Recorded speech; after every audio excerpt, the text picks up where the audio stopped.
Və xəstəliklər də bilirsən bu aylarda niyə artır? Evdən çıxırsan nazik geyimdə. Düşürsən, o dəqiqə səni külək tutur. Tərliysən, istəyirsən biraz geyimi yüngülləşdirəsən. Çox adamlar bu dəqiqə xəstədirlər, həqiqətən, nasazdılar. Elədir. Samir bəy, bilirsən o təbii ki, birinci bu dəqiqə vitaminsiz dövrüdə bədənin, orqanizmin, çünki qışdan çıxır. Yazda da hələ yaz meyvələri gəlməyib. Şükürlər olsun ki, yavaş-yavaş göyərtilər çoxalır. Göyərti də yeyən yoxdur, nə uşaq, nə böyük. Dərk eləmir ki, bu göyərti bugün hava sudur. Niyə? Çünki günəş enerjisindən yaranıb və qazana girmədən, qaynamadan, tərkibindəki vitaminlər ölmədən sən onu qəbul edirsən, sənə həyat verir. Ancaq təbii ki, düşünən, fikirləşən adamlar da qəbul edir. Mən gündəlik göyərti yeməsəm, çox narahat hiss edirəm. Mən qəşəng yuxanı sərirəm.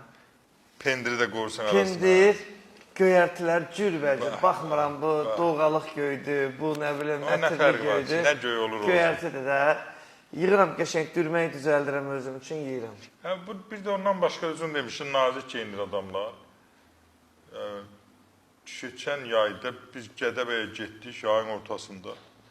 Getdik oraya çatmamış, normala çatmamış bir də gördük. Birdən hava tutuldu, yağış, külək. Nəvəmi bürüdüm ki, xəstələnməsin. O xəstələnmədi, mən xəstələndim. Yəni, nədən gedir söhbət? İqlimin birdən-birə kəskin dəyişməsi, o kataklizmalar orqanizmə təsirlə orqanizm ona dözmür. Həm də hazır olmursan ona. Yox, mən bu gün hazırlıqlı gəldim.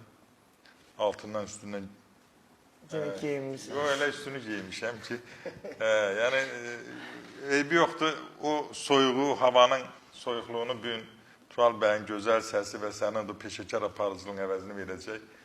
İnşallah bu gün də gözəl bir efir arzulayıram, uğurlu efir arzulayıram. Təşəkkür edirəm.